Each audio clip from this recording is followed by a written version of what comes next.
जय श्री राम। आज मैं आपको अनहद नाद के बारे में बताऊंगा और ये क्यों होता है आपके साथ, या जिनको ये हो रहा है उनको क्या आगे करना चाहिए, क्या इसका असली मतलब है, वो मैं आज आपको वीडियो में बताऊंगा।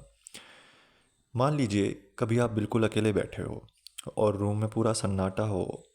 अचानक आपको एक हल्की सी, जैसे मधुमक्खी भिनभिनाती है, या कुछ झुंझुनाहट वाली कोई घंटी जैसी, कुछ शंख जैसी या वीणा जैसी कोई ध्वनि सुनाई देती है, तो आप तुरंत इधर उधर देखते हो। लेकिन आपको इसकी वजह, कोई सोर्स पता नहीं चलता कि ये आ कहाँ से रही है।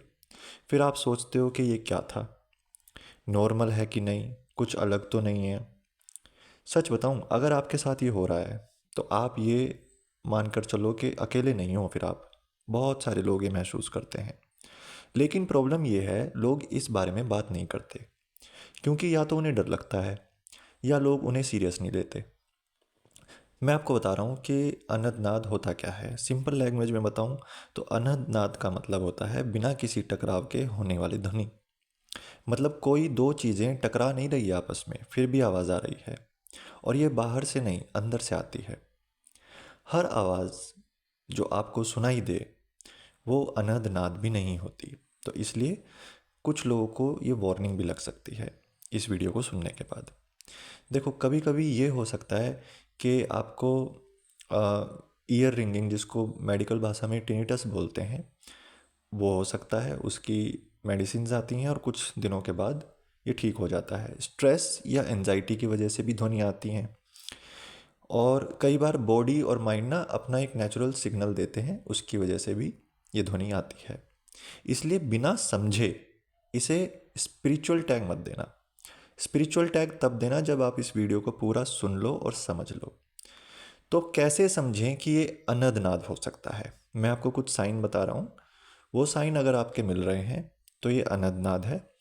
अदरवाइज ये फिर अनदनाद नहीं है। आपकी बॉडी या माइंड या आपके कान कुछ सिग्नल दे रहे हैं, जिसका आपको कुछ ट्रीटमेंट हल्का फुल्का करवाना पड़ेगा।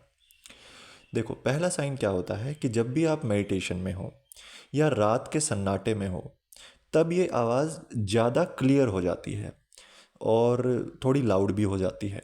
तो अगर आवाज़ में थोड़ा सा, आप कह लो कि बढ़ोतरी हुई है, तो वो अनदनाद है। या फिर वो आपको डिस्टर्ब कर रही है और मतलब बढ़ नहीं रही है, तो वो फिर कुछ और है। ठीक है। ये जो आवाज़ होती है ना अनदनाद की, ये बहुत ज़्यादा लाउड नहीं होती। ये कोई तेज़ साउंड नहीं है। ज़्यादातर लोग इसे डिस्क्राइब पता है कैसे करते हैं? घंटी जैसा, या शंख जैसी आवाज़ आ रही है, वीणा जैसी आवाज़ आ रही है, बांसुरी जैसी आवाज़ आ रही है। कई बार वाइब्रेशन होती है, या मधुमक्खी जैसे भिनभिनाती हैं, इस तरीके से भी आवाज़ आती है। मतलब बहुत सॉफ्ट, लेकिन लगातार। उस वक्त पता है क्या, आपका माइंड काम होता है। आप बेचैन नहीं होते इस ध्वनि से, बस आवाज़ आ रही होती है। जब बीमारी वाली जो आवाज़ आपको सुनाई देती है वो आपको बेचैन करती है, अनदनाद वाली कभी आपको बेचैन नहीं करेगी।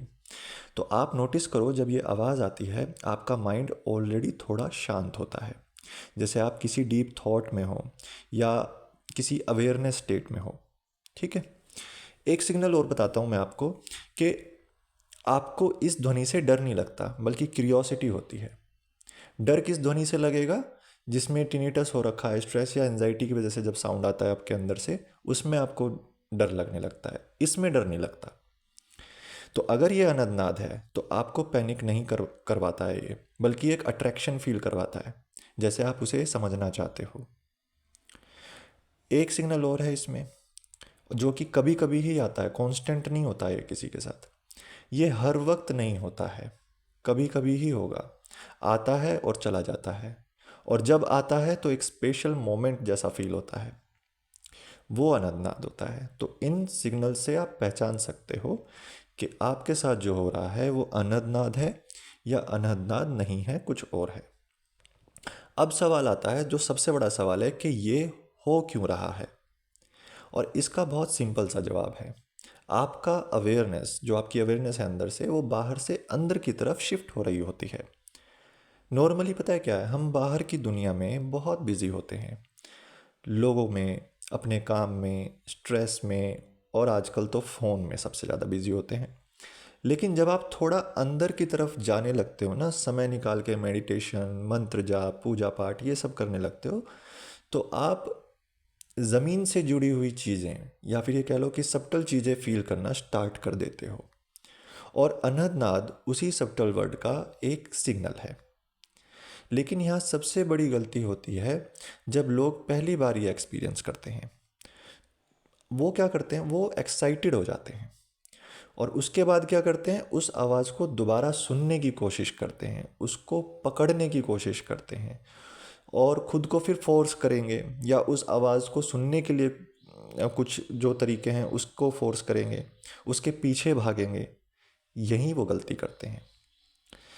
अब क्या करना है आगे, अगर आपको ये आवाज़ आए तो ध्यान से सुनो। सबसे पहले तो रिलैक्स होना है। ये कोई डेंजरस चीज़ नहीं है। अगर ये नेचुरली और कभी कभी हो रहा है तो बिल्कुल भी पैनिक नहीं होना है। उस आवाज़ को पकड़ने की कोशिश ही मत करो।